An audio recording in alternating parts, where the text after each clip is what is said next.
And welcome back to V-Road, CCTCG's weekly, sometimes, Vanguard Podcast. I'm Cole. And I'm Trey. And yeah, we've been spacing these out a lot, but we've just had a lot going on ourselves. But this time, I don't think there could be anything that could hold us back from today's episode, because a lot of stuff happened. And I guess, the big thing I think that really sparked us was the ban list. In both like Japanese and English, but also I think there's some cool stuff coming up that they announced, like the stuff in Festival Booster that we can get into.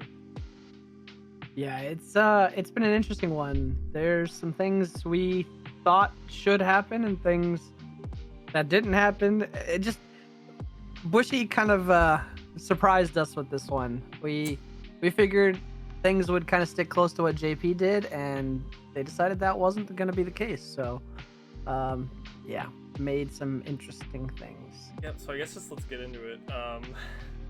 So I guess it'll probably take up not a good majority of what we want to talk about, but I definitely think it requires a lot of a discussion, and we'll start the story at the Japanese ban list because it kind of colors the picture for everything else. And got it up on the screen here, but for people listening, we got Bearlord to 1, which is interesting.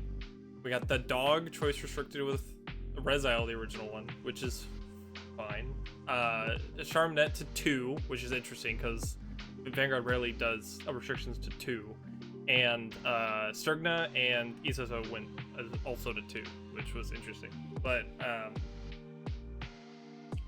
as far as like the JP meta goes, how do you feel about that? Well, Verilord makes a lot of sense because that deck has seen a lot of tops. I mean, like the most recent tournament, you had posted the stats on it, was like 23 out of 32 decks or something crazy were BOV in a tournament, which is just part of that may just be the hype of, having the waifu back. Part of it is how good the deck actually is and whatever. So I think that one actually, like, it only needs to see it once a game because it just sits on the board. I guess I don't understand the deck well enough to be surprised that it was a Verilord of all cards to take a hit. Like, I didn't understand that, but I think it's perfectly fine. As a 1 of, it could have been a 2 of and probably been okay, but it really just has a skill that pretty much just says it can't be touched. So it's kind of nice. I don't think it's either can't be retired or can't be chosen by card effect, and I can't remember which one it is, but I'm pretty sure it's by card effect. So makes sense that it's just hey, here's a permanent card that's going to sit on your board, and it's one of your better cards for the deck. It's consistent power to the front row. Big booster. I mean, Trick Moon's still just going to be like great because it is a 25k booster, and so it's going to be fine without it. They don't have to be Verilords in the back. Having them just being Trick Moons is going to be perfectly fine. Especially with like deck with restanding rear guards now. Yeah. That's the thing. And I need to reread those cards. It's been a little bit, but I feel like, and maybe this is weird, but I feel like this deck wouldn't do as well as it was doing unless these like restanders had no like going second clause on them at all. Like you could do it as soon as you wanted, kind of thing. I don't know. I haven't actually read the restander in a while, but yeah, I think they're perfectly fine. Verilord gets rid of the consistent power gain because Verilord's like it gives the front row 5k, whereas Trick Moon is when it boosts, it gives the power. So it's like, hey, we're gonna have one really big attack rather than boost it, and it's gonna be 20k beaters essentially both times type swinging. Not really, but essentially that's kind of what the thought process is. So it makes perfect sense that it's a 1 of. Yeah, as far as my baby boy, the dog, and my main man,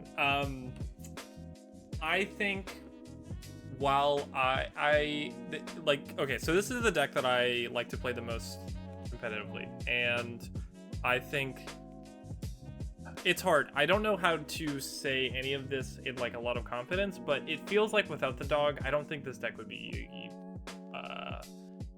I don't think it would be unplayable, but I think it would take a very big hit to how early it can dig through its deck. That is, from my experience, very important in a lot of matchups. Because when you look at this card in a vacuum, it is just a good like value card if you see it at least once or maybe even multiple times a game. And Rezel, he can like spam it, and you can call it multiple times and get maybe like 4 or 5 activations of like 1 or 2 copies throughout a whole game, just to like dig you through to the bottom of your deck and kind of put like maybe triggers to the bottom actually, and kind of like playing around the late game and trying to win that way. And I don't think this deck would work as well as it does now without this card. See, I'm less about that. I think Reziel still has enough pieces that it's gonna draw enough. The thing what it's trying to do is stop Reziel late game from having so many resources. Like at some point you need to run out of resources. Like that's just how the game works. Like you have to manage it. With Reziel late game, you can just say, hey, I'm drawing 6 cards a turn, 7 cards a turn if I'm actually, using my grade 3 Gabwelius to get another drive check. Like it, because you run Cadwalas, you run dogs, you're 2 cards, then you swing your Vanguard, you drive check twice, or if you divines, then you have 3 cards, and then you call them back, and then you get 2 more cards. Like it's just like 6-7 cards in a hand a turn is kind of ridiculous. So the fact that they're introducing a new grade 1, it gives you the option of either, hey, I'm gonna use these grade 1s early, which I think it actually might still be grade 3 locked. I can't remember exactly what it says. It is. I double checked on it the other day. Either way, I don't think the early hand thing is really a problem, because you still have the wisdom order that just says, hey, I'm gonna draw 2, play 2. And that's just still really good. You still run Teeth Faults, that's still board build for not a lot of resource. I mean, there are great options otherwise, and you're still going to have the ability to build your board, have a really strong grade 3 turn, and still have a good hand based off of that. So late game, it just says, hey, you essentially get to use the grade 1 4 times rather than using dogs like 2 times a turn minimum. So I think getting rid of dog in the deck isn't going to hurt it as much in the early to mid game. It's going to be the late game where things are supposed to fall off. So I think what is unequivocal is this losing this card will not hurt substantially how much it draws. The thing it will do by far is hinder how well it can control what it draws into, if that makes sense. Like, the best example is like this versus Painkiller. Like after it boosts, you Soul Blast 1, retire itself to draw a card. And at the end of the day, the dog and this card are doing the same thing. They're retiring themselves after they boost, and you get to plus off of them, or maybe even wash or something. But one's a draw and one's hooking the top 2, and one goes to your end and the other goes to the bottom. So you can really like get what you need in the moment, or what you might need for your next turn, versus Painkiller, where like you gotta kind of work with what you get. And that's not a bad thing. I don't think the deck would be worse having to rely on cards like that, and the new grade 1 you mentioned that's about to come out in set 7 that can bind itself to draw, which is pretty nice too. I'm not gonna pretend that like I think it's better that it binds itself, because obviously you can't spam it in the same way you can with the dog, but it does make the deck feel just that bit more honest, in a deck that I think largely is pretty honest for how good it is. The thing I do really like about the new grade 1 is that it makes your turn 3 just a little bit better, which is really good for the deck, I think. Like, giving your front row 5k, or it might be like your front row rear guards 5k, just for placing it by Reziel skill, is really cool. Like, the deck doesn't have, like, actually gain a lot of power going first. Not, like, not since we started playing, like, Gab and having to run, like, a Reziel's in main deck. So I think that new grade 1 is still a card I'm gonna try to play, even with the dogs. Well, we'll get there, but I think that new grade 1 is cool. And I hope we get more cards like it that can, in a way, power creep out the dog. I don't think you can make a card that's like unequivocally better than it, but in reality, it's just going to be people are going to run the dog and plus whatever's new, because that's just how it's going to go, because Sure. the dog is so good. Like you were saying, with its selective draw, when you lose that, you lose a little bit of control with the deck, air quote. Yeah. But I think that's perfectly fine. 90 to 95% of the card draw in this game is blind drawing. You just draw whatever's on top of the deck. That's true. Why? I mean, I get there are specific skills and things like that check top and you kind of organize them. Biscotti, great example of that. Sages. You look at the top three. Sages, great example of that. Nilberis, I mean, you draw one and then you look, but still, you can choose where that card goes type thing. Yeah. So, I mean, there are plenty of things that do that, and I don't think dog necessarily needs to. Obviously it does, but in a deck that is the most functional and spamming it, when you can literally use it 2 times a turn, the exact same card, to draw 2 cards and be a 13k booster. Yeah, it's just really good. I think the binding effect is going to be really good. There are still going to be decks like Shoujo Doji and other things that manipulate bind zones that are going to put them back at the bottom deck for you, so you're going to have chances to use them more. It's just going to happen. Not often, but it will in certain matchups. The one thing that made me think about the fact that it binds itself kind of almost made me wonder if it would be cute to try to run like a Leah Laborda in the deck. Like maybe a 1-of that can come up once a game, maybe, that just can put those guys back at the bottom of your deck to PG or something. That'd be kind of cute, I think. Yeah. I don't know how good that'd be, but... I'm very curious to see what the next couple weeks of play will look like in JP because of that. I'm sure we'll probably see a little bit of that because... That might be cool. Why wouldn't you? That's creative, I think. We'll see how many top lists we actually get with it, but it would be kind of interesting to see. And I don't think it's a bad idea at all. Whereas when we go to the next couple cards that all got restricted to 2-ofs, which is actually something I'm so glad Bushi is doing. So I think like a 1-of, for the most part, is saying, hey, this card is really fucking good. And you're likely going to find it because the deck is that consistent type thing.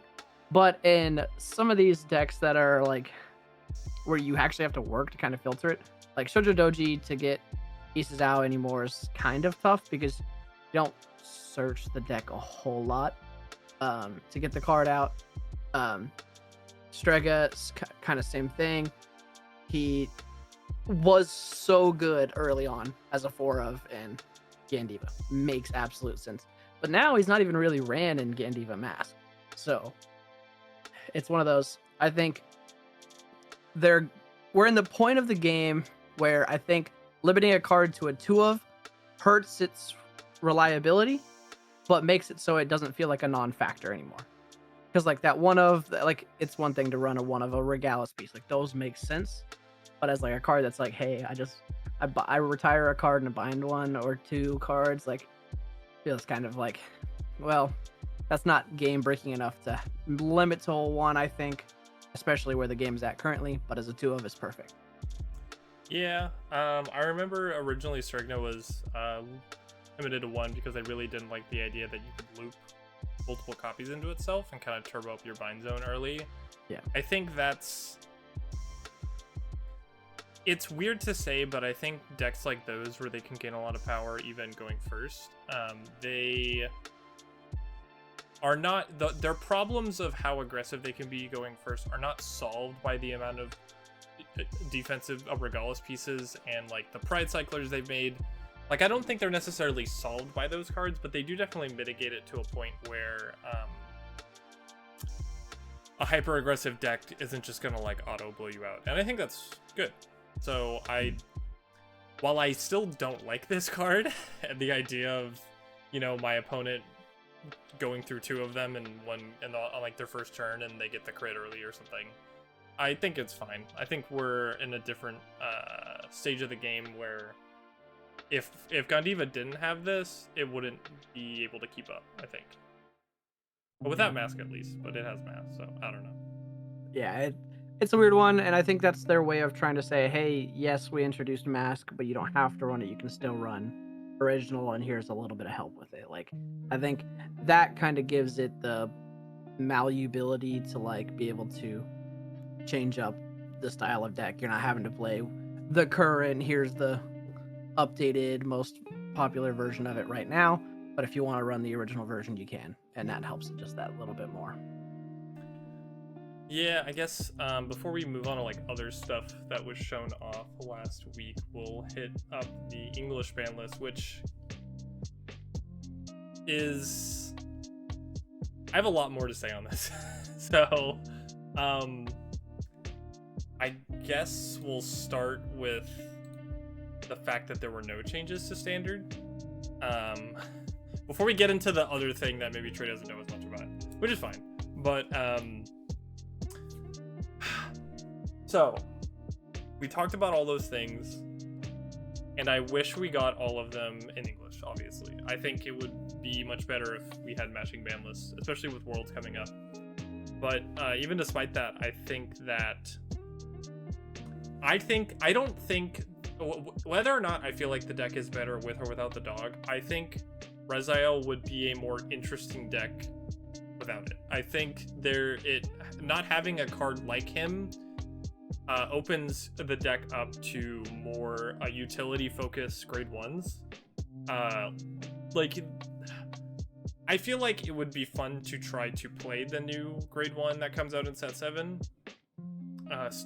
with the dog still able to be played with Rezael, but I think it would be a much easier case to make for it without the dog, and also trying out cards like the grade 0 triple rare he got in set 2 or 3 or set 4 that can like give something power when it's placed by Rezael's ability, and then it can like intercept from the back row, which I think is really cool and creative and can give Rezael kind of more of an identity of calling something that can help it beyond just like drawing a card or having much power. And I think we don't have the opportunity to really try that with a grade 1 that powerful as the dog, but oh well, I don't know. Yeah, it's kind of an interesting one, because what they did for Sturgna and Isazao and moving them to 2-of, they didn't do here, which like is kind of, again, I wish they would have moved it to 2, because we miss out on that a little bit more consistency, that little more playability with saying, oh, I want to run Mask, or do I run an original version, and kind of play with the list a little bit. So it's, you know, kind of whatever. Sturgna's still just a really good card. Yeah. Isazao is still just a really good card. It is what it is, but yeah, it's just kind of a oh well type thing. Yeah, no hit to Levi-Dross is a little annoying too, because the deck is already good, arguably better than Rezael as far as like tournament results go, and especially going into set 7 where we're about to get that grade 2, that makes the deck a lot more consistent. Is like a little, that's like probably the thing I'm annoyed about the most. Is fine if you don't want to touch Rezael for some reason because you think there's not enough results for it. I don't know what your excuse is for the Levi-Dross, honestly. Like, I think they gave the exact same reason, but I find that hard to believe. Yeah. So I don't know. So my thought process of it is we got the announcement yesterday, and we're recording on the 31st today. And so like we still have almost a whole month before we actually even get set 7 for when this really comes into play and to matter. So tournament results may vary a little bit because of hype and people trying to figure things out, like, okay, here's how Levi-Dross works now, how's it gonna work with this next one, so they lean into it a little more, they lean into Rezael a little more, like, who knows. There's leading up to a new set, things always change slightly, but they do this about every 3 months, so in 3 months from now it'll actually only be 2 minutes or 2 months, not minutes, since the set is released. And I think that's plenty enough time for them to say, okay, hey, we see Levi-Dross got a huge spike in wins, hypothetically, that we need to actually start limiting this deck. Levi-Dross gets played more in EN than it does in JP, so it's a different variable in results, or will be comparatively. So at that point, they can look at it and say, oh, well, Rezael players are running the new and the dog, like the new grade 1 and the dog, so we need to remove dog or something because now it's just overly hyper consistent, or any number of things they can think of to the reasons why they didn't do a ban list on them this time to do it the next time. So it is what it is. It's a little unfortunate that they didn't touch some of these things. The one thing I was really kind of surprised about is that they didn't go ahead and pre-ban Bob Zagra and restrict that Verilord down. Yeah, that's a weird especially one. Because they've seen how big of an effect it is in JP. So I don't know. That's the one that kind of surprises me. And I'm thinking Bushy just kind of thinks that Bob's not going to get played a whole lot here. So we'll see. Okay. So here is my take on the timeline of how this game might look in a couple months. Okay. I think that there are two things that can happen. Either the Rezile players keep playing a Rezile and they enjoy the dog, and they maybe the dog staying around pushes them to like keep playing it, and it starts to top a bunch despite how we think the meta is going to shake up. And if that's the case, I can very easily see the dog being hit for sure in English. But the other thing is, if there is something about Rezile players or people's opinions towards a Rezile as a deck in general kind of waning, and people just start to play other things, and that deck doesn't pop up as much. It's not even that it doesn't win as much; it doesn't pop up as much. Like period. Like the deck's a year old. People are kind of moving on to newer decks or just something else. And I know there's a lot of hype around like Blangmeyer, and there's a lot of hype around like Bob Sagra and like all these other decks. I almost wonder if the excuse they use this time will be the excuse they use the next time, to just never touch the dog. And for some reason that's where we end up, which I feel like has happened before in Vanguard's history. I'm thinking of I can't remember exactly what it was, but it felt like there was like something disparate between like the English and JP ban list, because a really broken deck wasn't played enough, so it just got to roam free for way too long. But I don't know. Yeah, I mean, we'll see. That's the biggest thing is right now we just have to play around what we have and do it. The one I really wish they hit would have been Edelglamo. Oh, really? That I think Vanguard had a problem in set 13, and it was way too fast. There were a lot of decks that were just winning on grade 3. Obviously, everything had to go right. But Edelglamo going first, you're dead on turn 3. Like, that's just plain and simple how it is. Like, they see one of the grade 1s, they fucking load their hand up with orders, and then they throw it all in the order zone, and they attack you 7 times on your grade 3. If they're grade 3, you're on grade 2. It is just ridiculous, and the grade 2 is really good because it just gets crit and power, and it keeps it until the end of turn. So it's swinging at you for 2 crit on its first attack, 3 crit on its next attack, and yeah, it's just wow.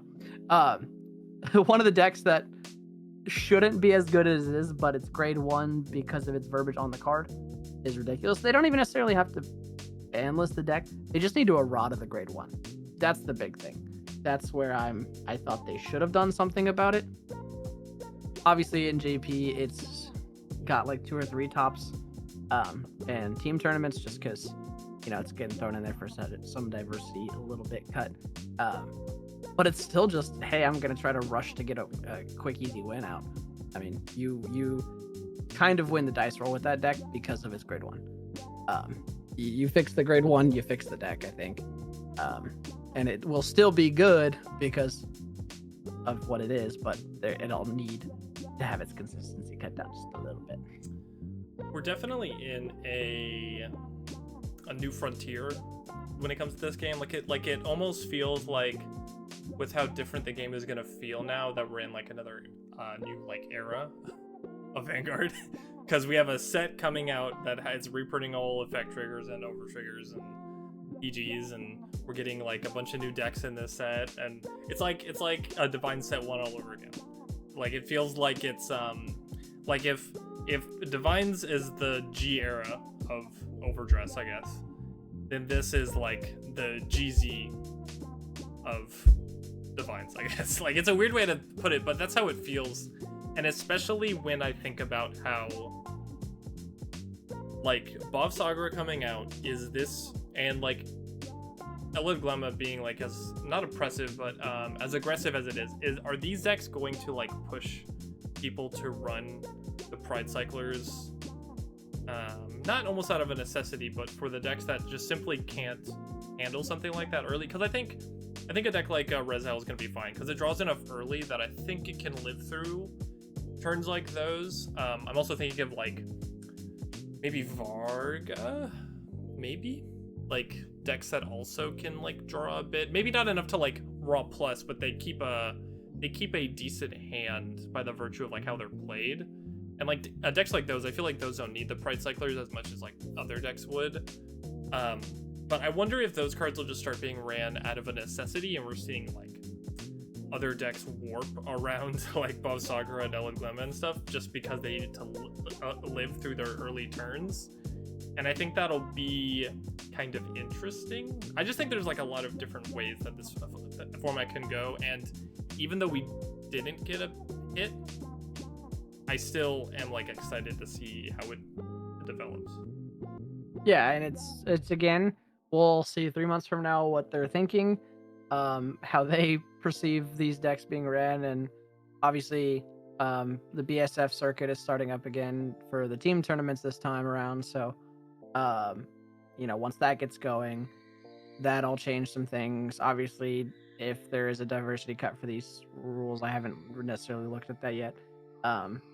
We may see some things that, are odd. And maybe we'll see the same decks on every team. Who knows? Like, we'll see once actually set 7 comes out officially, what it's looking like. It'll be an interesting one, but just kind of things that I'm like, I thought they should have touched those a little bit. Yeah, it's a mixed bag, but what I know isn't, for the most part, I don't really know a lot of people who don't like it, but the premium ban list is fucking gigantic, by the way. This is literally the biggest ban list we've ever had in this game. And, so we'll go through what everybody wanted, which was the Crest grade 1s for the relevant decks that have those, and their grade 3s being choice restricted with each other. So you can't run the Luard Crestmaker with Dragheart. And so on and so forth with the other ones. The only question we have about these is they went out of their way to show you the V Dragheart with the Crestmaker for Luard, and then with Alter Ego they chose the like original Alter Ego Messiah with his Crestmaker. So I don't think intuitively that they mean that if you run original Dragheart Luard you can still play the Crestmaker, because as far as I'm aware, they're still considered cards with the same name, and they just put on their name. So like Dragheart Luard V version is not put in as Dragheart Luard V version on this list, or as far as Bushiroad is concerned. It's just called Dragheart Luard, but they made another card of it.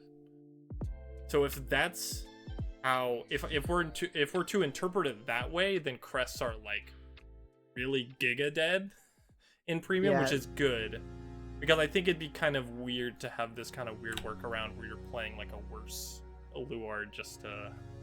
Yeah, so I mean, on the community notes that got released through the Vanguard Reveals Discord bot, it does list out all the serial numbers of the things. So like Dark State says choice restriction Mazer Gear Dragon D-SS03/003EN, and then it's comma DZBT06/EX15EN.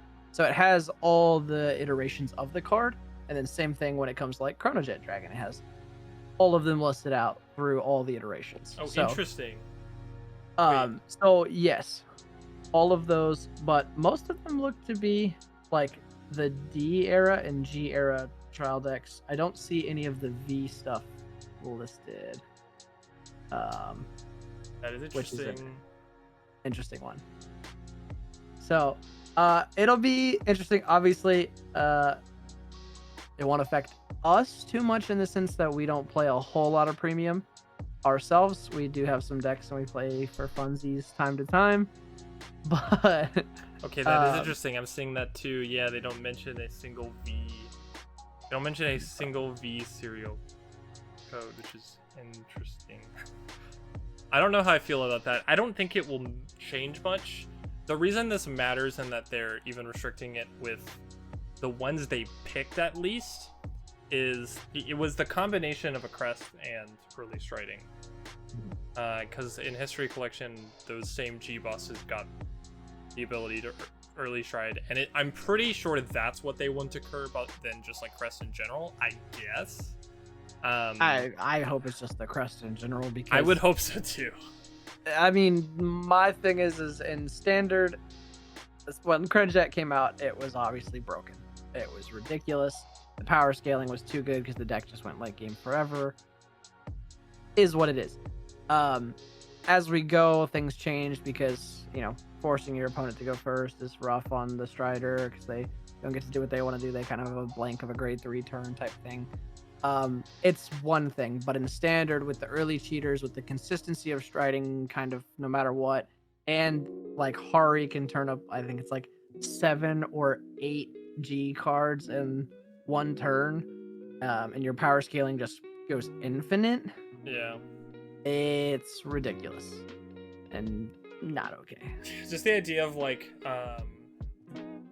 making a crest, early striding into your stride that doesn't even kind of matter what it says. It just, most of them enable a 4th attack in some way. That's kind of all they need to do.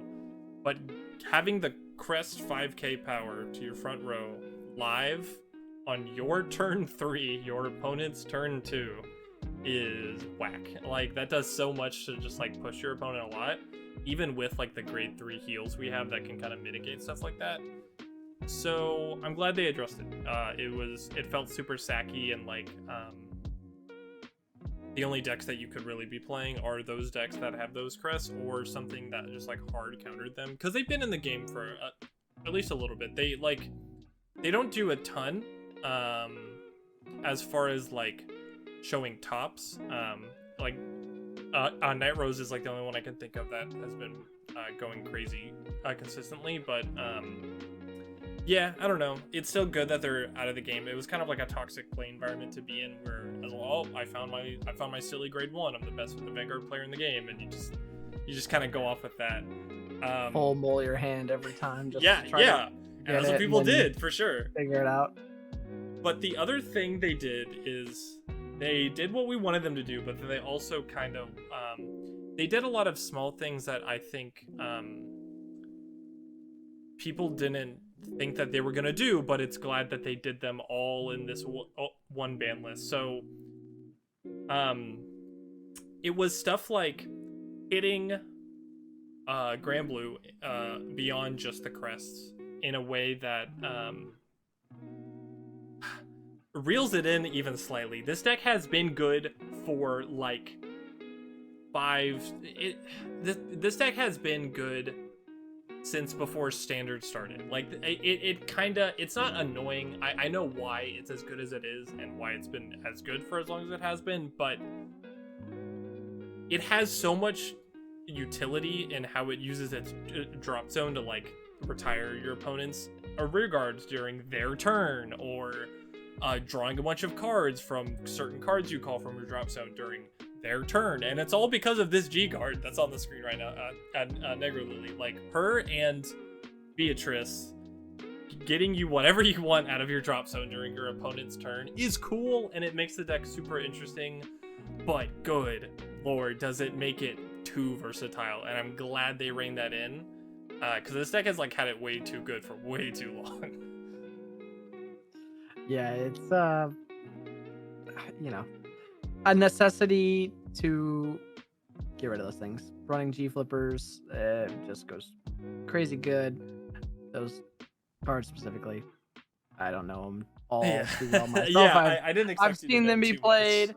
I've seen them in videos, Yeah. but yeah, it's just not a lot of first-hand use. But from what I've seen from them, very annoying. Yeah, I've kept up enough with the format just from like my V days going into when Premium first became a format that I know that it's also good that they curbed what I consider to be like kind of gimmicky and cheesy win cons in clans, like the grade 3 Anubatama that can restrict what grades you can guard with if you've already called that grade before that turn, which can feel really checkmatey, coupled with the other card they just banned that makes your opponent bind all the cards in their hand minus 4 of them, so you just don't have much to work with. And if you're at least like 4 damage, you're probably just dead because of those 2 cards working the way they do.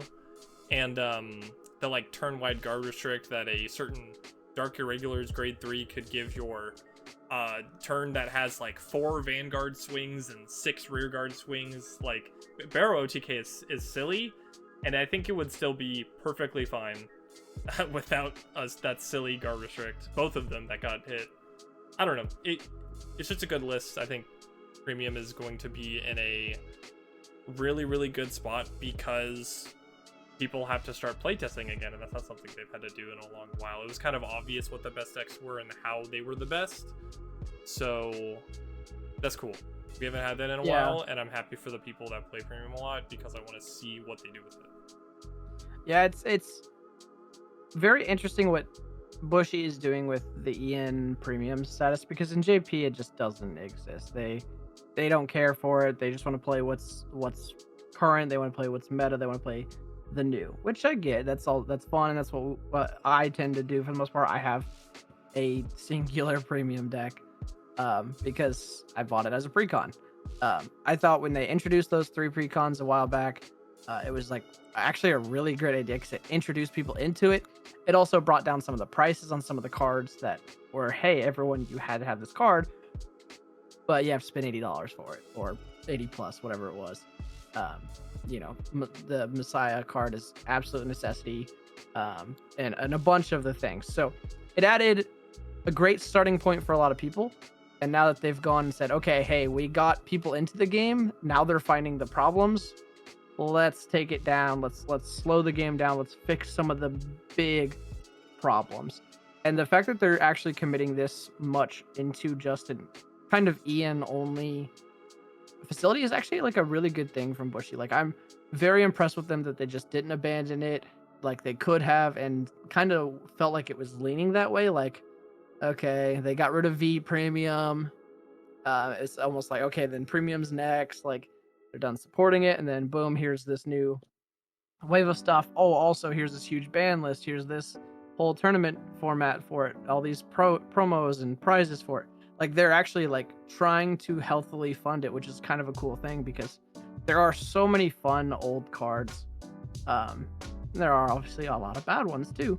But that's part of, an old card game. So it's nice that you can kind of mix the generations of card games, play them together, and, well, have a company that wants to continue that. Like, they want to support it. It's just a really nice feeling.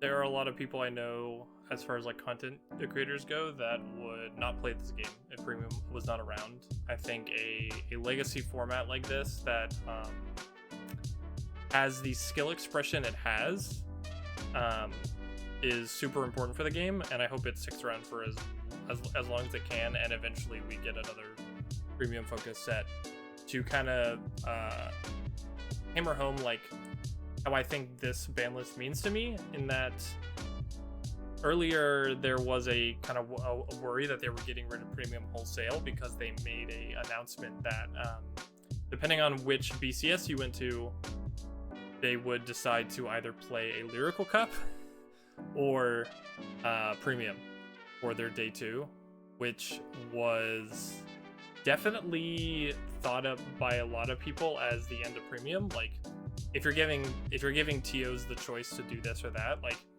it feels like you don't have enough confidence in the format, and that's like not a great feeling. But I didn't see it that way. I always saw it as for the people who just do not have enough premium players in their area and nobody goes out to those areas and they have a long history of not a lot of people playing premium there. Here's this other format you can play. You know, a lot of people have lyrical decks just here and there, so just go crazy with that.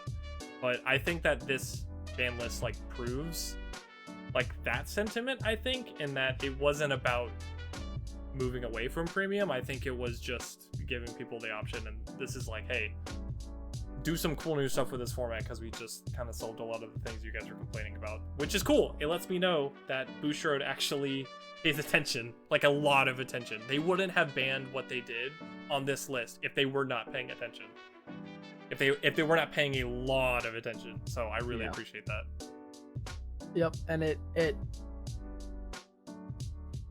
really is going to bring the diversity back that premium was, or old G era kind of had, because when you have the 26 different clans that it is, there's so many different fun playstyles and decks that are good, but they're not like, they're not A tier, they're not even maybe B tier, but they're like maybe low B, high C type, like on the cusp. But now that there's a couple cards in standard that can kind of fit into it a little bit better, they can, kind of push it up a little bit. Especially if people play test again and get back into that consistent play test rather than just saying, oh, hey, there's these 8 top decks. They're kind of, you run up against them. Here's exactly what they do because they're all cookie cutter type thing. Like, it's nice to see that because obviously there's no old like sets being released specifically for premium. There's no reprints of V cards, no reprints of G cards. So finding some of those cards is kind of tough, but at least this way they can kind of hopefully drop the prices down on some of these things. It'll hopefully make it more beginner friendly in a sense. Obviously there are a lot of rules and things that are, over the years that have changed and things. So it's a little bit to get into, but they're trying, and it's awesome. Yeah, I think the format will get a lot more diverse. Like I think Narukami is totally back. I think Jewel Knights and like decks like it, like Revenger, have like a really strong chance to win with like the turn-wide garbage tricks they have on their strides. I think Victor is definitely gonna come back in some way. That deck was super strong and like super aggressive, but it just like very easily got beat out by like how versatile decks like Grand Blue were. I think Chaos could come back. I think the format, while it's still faster than it used to be, I think that deck can find its way back in without having to deal with like crest power everywhere. I think there's like a lot of cool stuff that can come out of this, and like with standard, I'm like I really want to see what the first tournament results look like when May starts and these like go into effect. Well, May, the first one, I don't think is going. Well, I mean, obviously people are gonna have to try things differently, but I think people are gonna kind of roll back a little bit just before like the crest came out and things like that. They're gonna stick to those lists, and then probably 2-3 months down the line, that's when we're really gonna see everything, because then people are like, well, I've been playing this, it's not as good as it used to be. Let's try finding something else that may be better in this iteration of a deck type thing. So we'll see. It'll be interesting, but it'd be kind of fun to maybe go back and build another premium deck. Well, okay, see, and here's something that might interest you. Okay, so Solemn Vanguard put out a long video about how he won a regional with a Gridora deck, but in that video somebody was like recommending decks that he could play, and a lot of names that were kind of thrown out there kind of caught me off guard. Like, wait, these are things that people just play in premium and I had no idea about. So just to set the stage here, Solemn Vanguard won a regional with a Gridora deck with the main deck comprising of a lot of Mythiarch cards. And it was good. It was really good, actually. And it was kind of cool.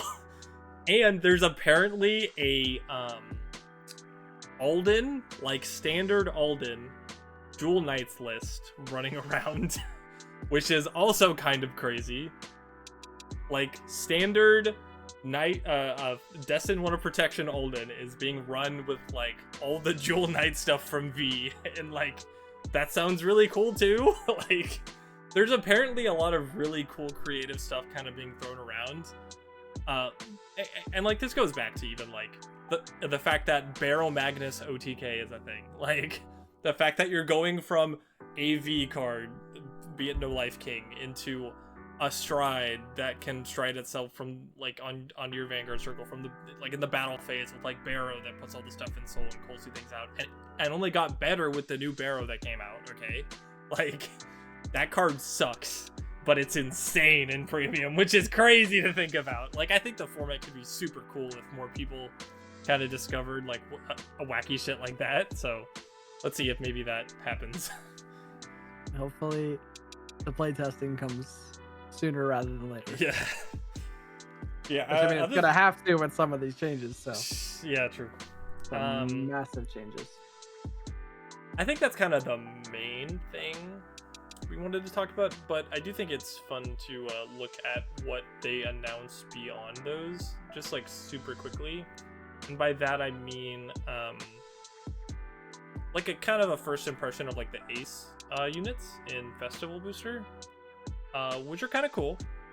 You know, we saw the Dragon Empire 1, which is basically a meteor flare dragon. Is that the name? That kind of like essentially. Yeah, made your opponents rear guards lose their abilities and then you retired them. He does the same thing, but he picks the circle, and that's cool. It's a once per game ability. It's his Ace ability, and you can only have one copy of them in a whole deck. And I think that is a good card, but I'm glad that it's not something as silly as, oh, now every Dragon Empire deck has a once per game extra attack that they just get, you know, like that kind of a thing. I guarantee you the Keter one's probably going to be something like that. Maybe like when it attacks once per game, you can call a card from your hand, maybe, and you get an extra attack that way. I'd be shocked if none of these gave an extra attack. But I would be happy if they don't. I would be happy if they don't too. I hope they're all utility pieces. Like the grade 2 is just the 85th cut and paste Keter, a generic that looks at the top 5 and calls something, and that's all it does.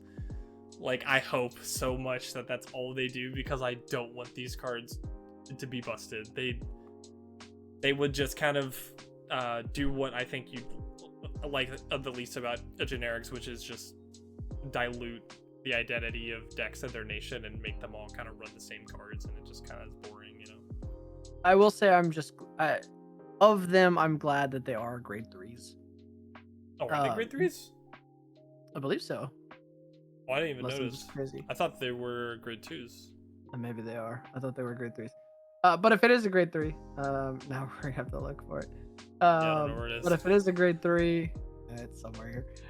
Then it's good, because then it makes you, it's one of those, it doesn't have shield, so it's not like bonusing you. But now you got me doubting myself. I thought I read it the other day. I thought it was a grade 2. I can't find it now, of course. But maybe some of them, well, maybe they all won't be the same grade. Who knows? That'd be kind of cool, I guess. It'd be kind of unique, make them a little bit more interesting. Yeah. But I don't know. Like, I'm expecting the Stoicheia one to like call a card from your drop zone, because that's kind of what all Stoicheia generics seem to do, which is cool. And I think that'd be nice to have in some decks.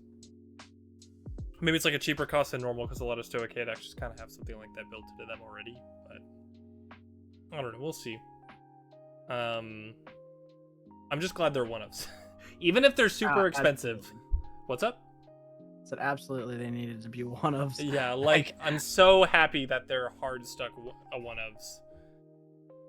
Because man, if they're going to be something that is ran as like not necessarily a must-have, but like good in 80% of the decks, it's got to get printed in a pretty low rarity in a sense. Like it needs to be like a double rare or a single rare, so that it can be commonplace. Like if they're gonna do it, they're gonna have to do it right, in air quotes. But I don't know. It's just concerning a little bit. Yeah, I think the Dragon Empire one definitely set a good first impression because it is a strong card and it can answer. It's weird that it's a Dragon Empire card, I guess, because the Dragon Empire cards you would want this, like, the cards that you would want to use this with against the most would be other Dragon Empire cards, like Verlord. I could retire with this guy, which is cool because then that would be like a nice little counterplay to Buff Sagra and, you know, something like that. But then I'd also have to be playing a Dragon Empire deck, so it's like kind of weird. But I don't know if these are really meant to be looked at that way. I just hope that they are purely utility and not in the utility of yes, the Dragon Empire one just retires a thing, but the rest of us are going to give you a 4th attack for like no cost because it's once per game. Like, that would be kind of boring. Yeah, it would feel very sacky. Like, it would just feel like because you happen to draw it in any deck you play, you just get that extra attack. And for some decks that are like aren't necessarily designed with that in mind, it would be too much. For sure. I mean, it's one of those. We'll really just have to see what the other ones do. I mean, the Dragon Empire one's going to be good. It's going to be, I mean, nothing crazy. Like, I mean, I'm trying to think of any one thing. Like, Verlord's like the only thing that's coming to mind right now, just recency bias. That's like, it just sits on the board, doesn't get touched. A lot of decks anymore are bouncing things back to their own hands, or they're retiring their own or retiring. I mean, there's like not a whole lot that's like stuck to the board. Obscudides are kind of there that are like a little annoying that you can't retire them, but in most of the decks that you're like wanting to retire them, there's like Intercept and Ag or other things like that you just say, okay, well, they can sit there and look pretty, that's it. Type thing. So it's really not a major problem. So I don't know. It'll be fine. I think everything will be fine. They'll be interesting and they'll be great tech pieces. Hopefully not going to be overbearing. Yeah. Because we already have like decks where they've got to run the Elementaria, they've got to run a Regalis piece, they've got to run their Overtrigger. 3 one-ofs that you have to run in every deck, and this is a 4th. But I think as far as like the Dragon Empire one goes, it's definitely not a card that's like going to be ran in every Dragon Empire deck. Unless we run into all these decks that like can't be like played against meaningfully without this guy. Like, I don't know. We have to get to a weird spot. What's up? Yeah, they are grade 2s. Okay, that's fine. I don't know. I mean, it'll be whatever because you can use their skill and then use them to guard. But actually, wait a minute. I don't see a shield on this. What do you mean? Looking at the art that they released, there's no shield on the side. Interesting. I'm okay with this. It's a grade 2 with no shield. That is grade 2 with no shield. Still has the intercept ability, but I mean, this also could just be a misprint. I don't know. No, that has to be on purpose. There's no way you just noticed that and they didn't notice that either. No, if that's the case, if that's the trade-off, I'm fine with that. That's perfectly fine. Yeah.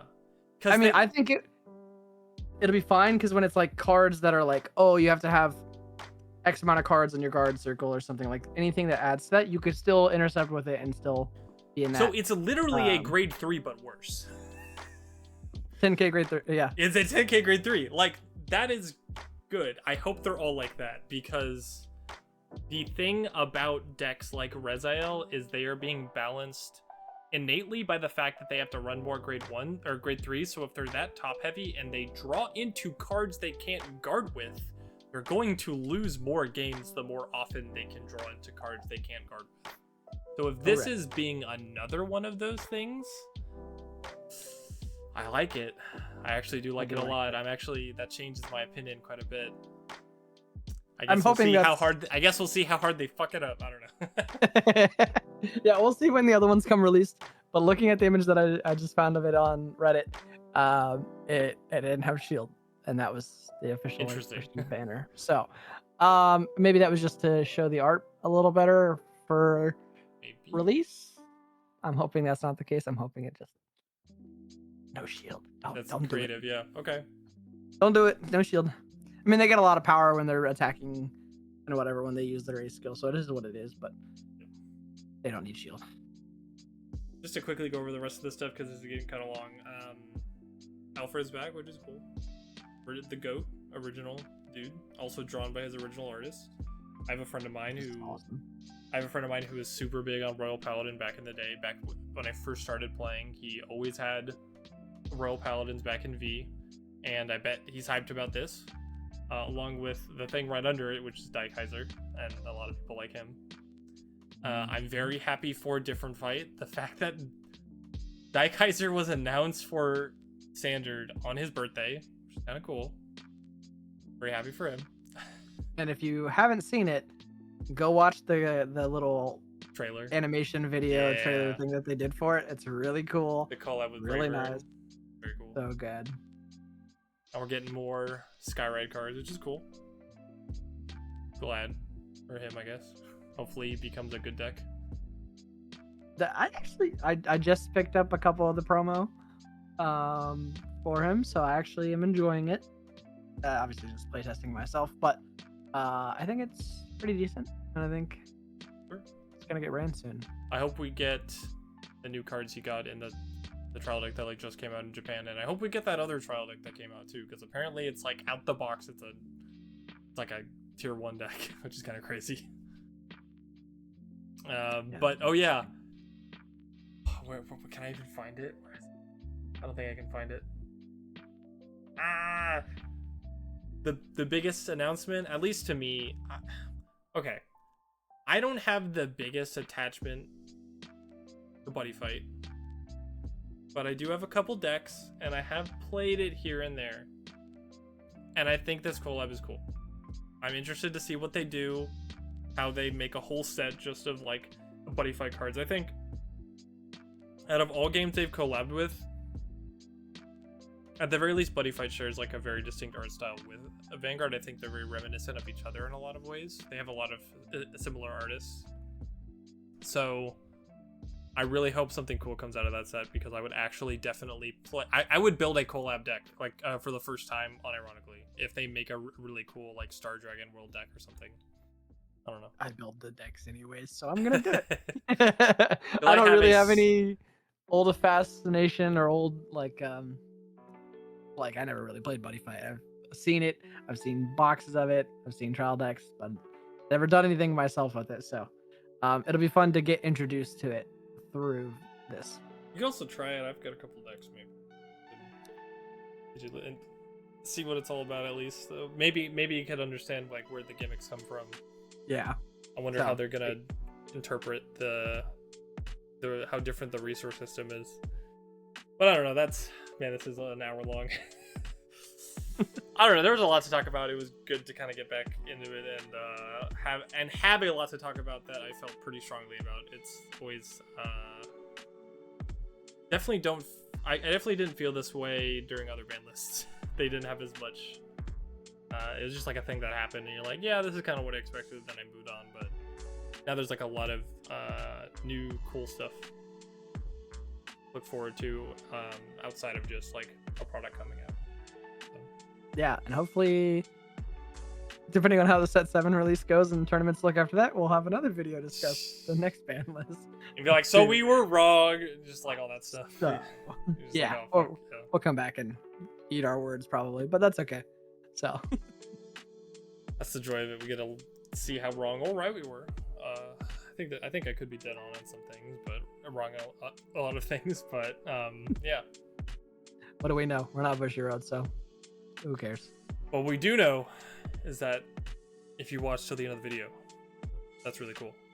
Be sure to like the video and subscribe to it, and ring the bell to be notified on when we upload next, or whatever that may be. And let us know how you feel about the ban lists and all the products coming out, because there's a lot of cool stuff coming out. Like we didn't even mention like the master deck sets that got their new Regalis pieces spoiled, but that could be for another video. Mm-hmm. We'll come back to those. And the Shadowverse crossover. Oh yeah, true. It's actually coming to EN. It's been in JP, but coming to EN. So. Yep. So there's still a lot to talk about and a lot to look forward to. So until the next time, that was cool. And I was Trey. And thanks for watching.